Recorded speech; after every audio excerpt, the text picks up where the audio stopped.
welcome back to the Chromatic podcast. This is a little bit of a different video. Today we're going to be talking about our mojo, about how it ebbs and flows. That's totally normal. And we're going to talk about 10 ways to get it back. So if your mojo goes in and out, feel free to stick around for some suggestions of ways and things that you can do to get it back. During this video, feel free to grab your own knitting, your laundry, your lunch, wind some yarn, whatever it is that you're doing, and let's talk about it. So I don't know about you guys, but my mojo is either at 100% or nothing. Like there's nothing in the middle. There's either a lot going on or there's nothing happening. It's not like we're gonna pick it up for 20 minutes and knit a little bit and then we're gonna put it back down. Like it's like we're gonna pick it up every time we sit down in this one place where our project is located, or we just can't be bothered. Like we're just gonna play a game on our phone and call it good for the rest of that day. So it's kind of this ebb and flow situation. Let me know in the comments about your mojo and how it works. Are you somewhere in the middle? Are you like me, where it's very polar opposites? Where are you at on that spectrum? So as far as my knitting goes, the highest amount of mojo I've ever had, and this is going to sound very strange, but for some reason, when I was sick and in the hospital last year, I had the most amount of mojo. And I don't know if it's because of what I was watching, because of what I was making. I don't know. And the thing that I was making was was the sweet shop blanket, was the thing that I spent the most time on. And it was very mindless of a project. But yeah, I mean, I was in the hospital for 4 days. I can't remember exactly, but I mean, like, the whole time I was there, like, I barely got any sleep. Like, I was literally like Buddy the Elf. Like, I got 40 minutes and that was it. While I was in the hospital. So, like, I was literally knitting constantly all day. And, I don't know how I didn't get carpal tunnel or how my wrist didn't hurt, but it was a lot. So sorry if you hear Aria. So we're going to go through the top 10 ways that I have used to get my mojo back. And I've gotten all written down here, so I'm going to keep referring to my list so that I don't miss anything. The first thing I do is I watch a knitting podcast. And usually I watch a knitting podcast of either someone I've watched for a long time and really enjoy, or someone I've never watched before.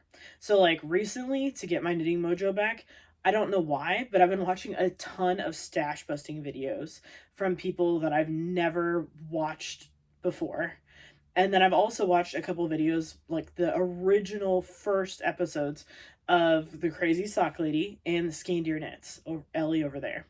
So it's kind of this mix of new and old tends to work for me, but always good to check out some new ones. Always good to, check out some new videos, things that you're interested in 100%. They can give you some new patterns to look at, some new yarn to look at, some new creative outlets for sure.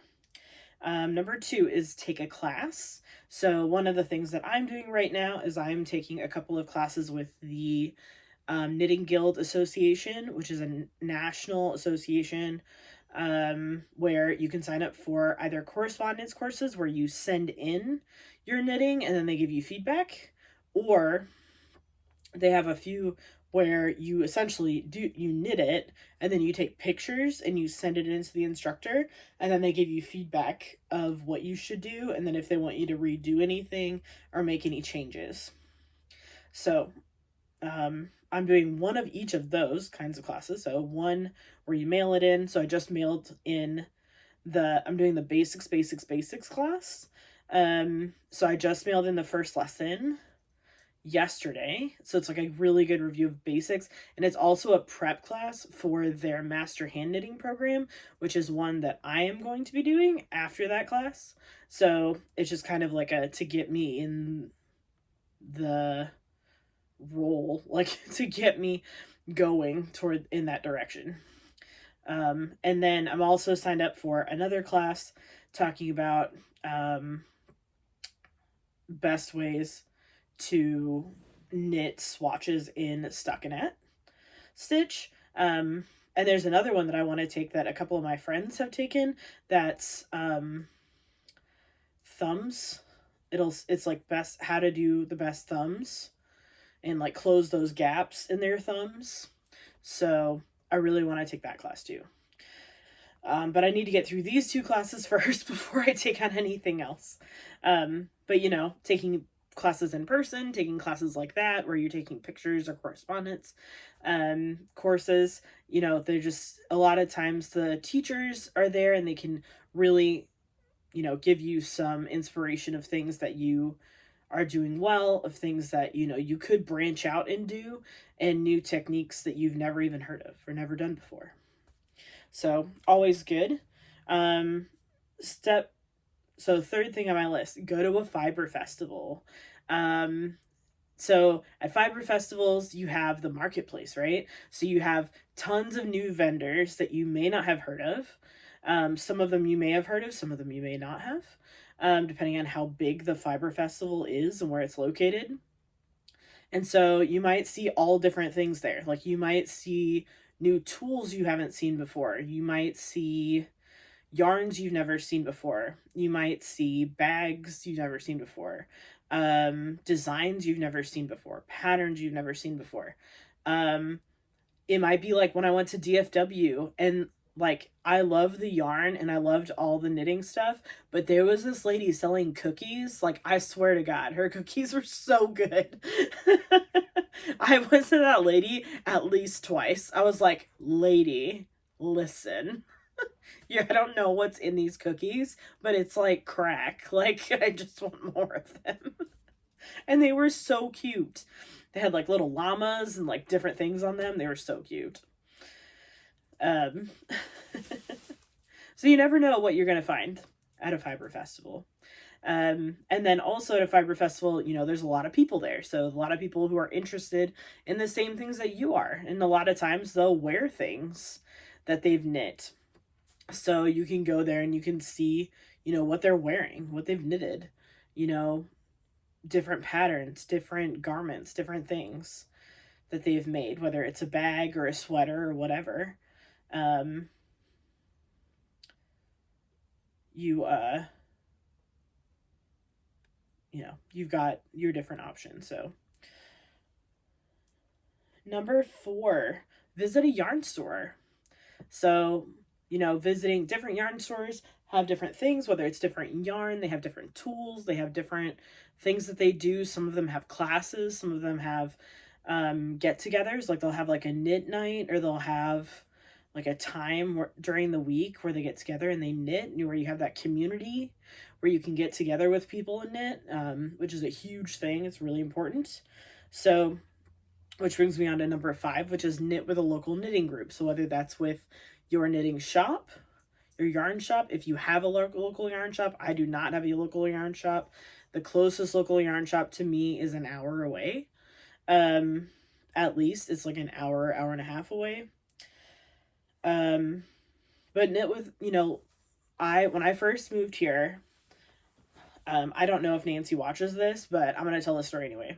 So when I moved here to Arkansas, I was like, what is a way that I can get to know people? And because my job is remote, so I don't work with people who actually live in Arkansas. And I work with people who will live all over the country, which is great, but it's tough to, you know, meet up with them after work and do things. So if they live far away from you.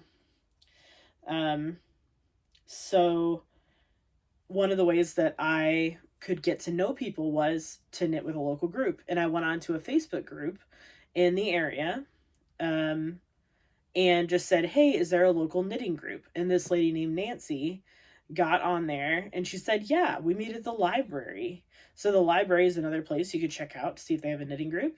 And she's like, yeah, we meet on the library every Monday night.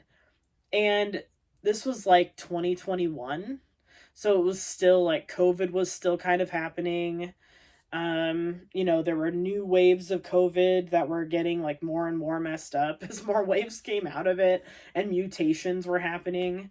And so I showed up at the library and Nancy, bless her heart, we're like in this boardroom sort of, and there's this like big long table, and she's like, oh yeah, this whole thing is full usually.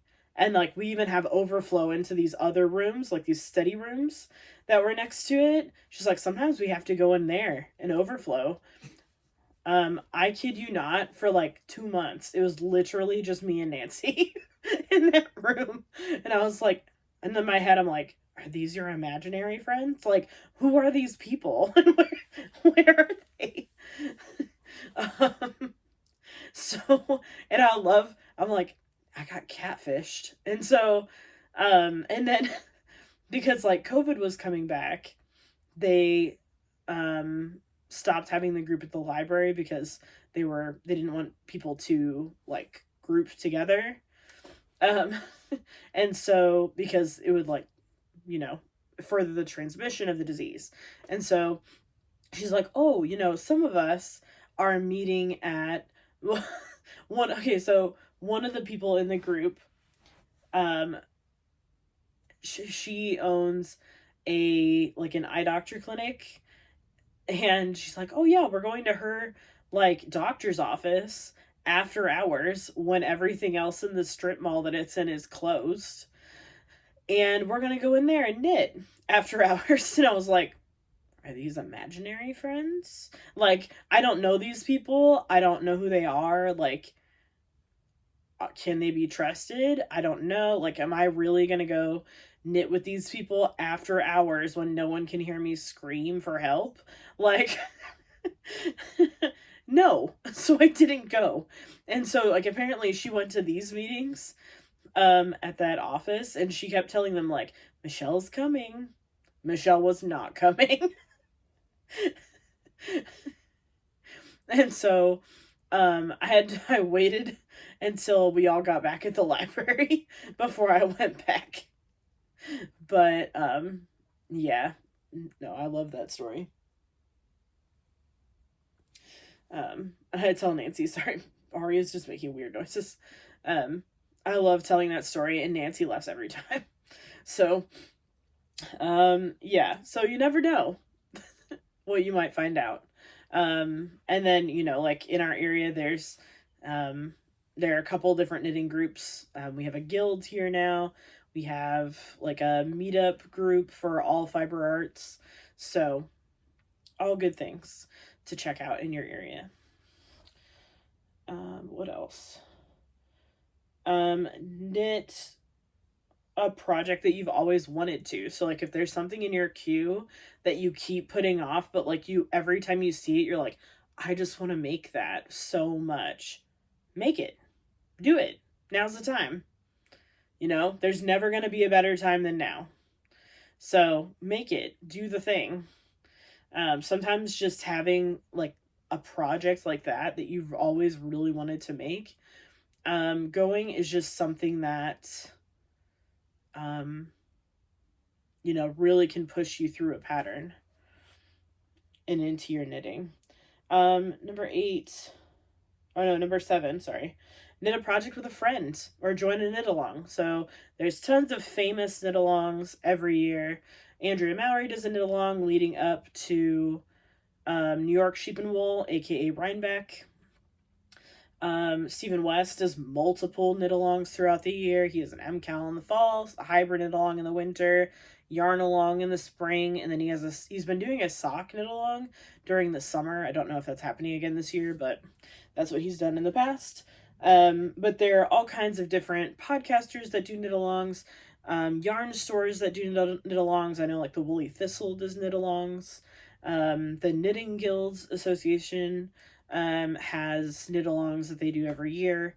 Maybe your local yarn group your local knitting group has knit-alongs where they all, see a new sweater that comes out and they all want to knit it together.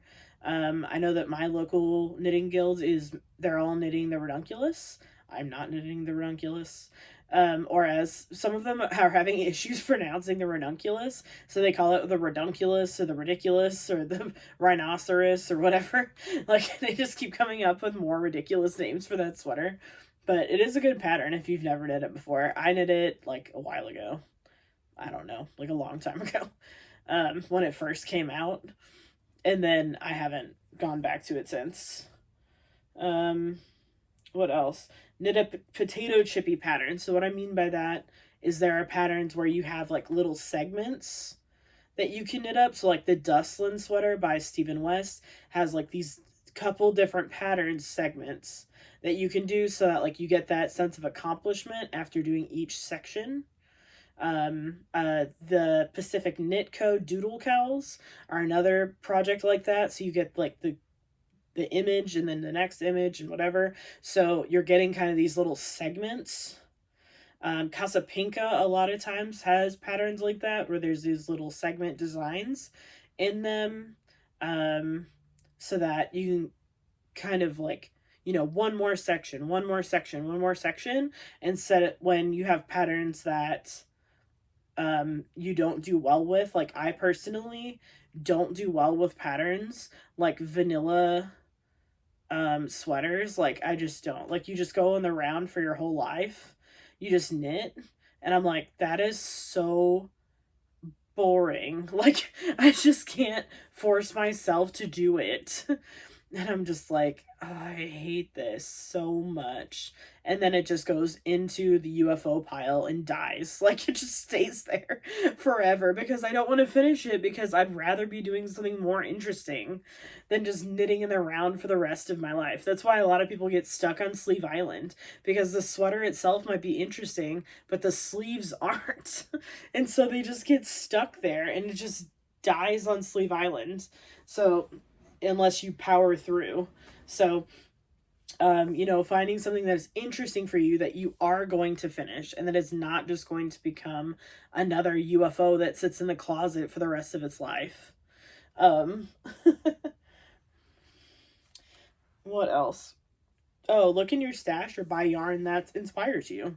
So, like, I know that if I looked in my stash right now and went through all of it, I would not be able to recognize like half the things in there. Like, I have so much stash and it's so bad that like I don't even know what I have.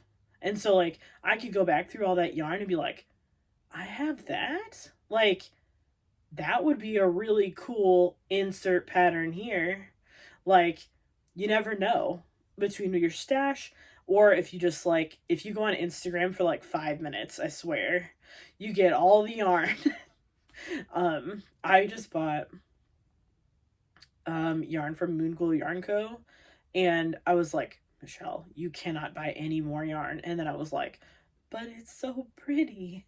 And because I'm using so much yarn in the new project that I will be talking about in my next podcast, that I'm like, I can get it, right? I'm working stuff out of my stash.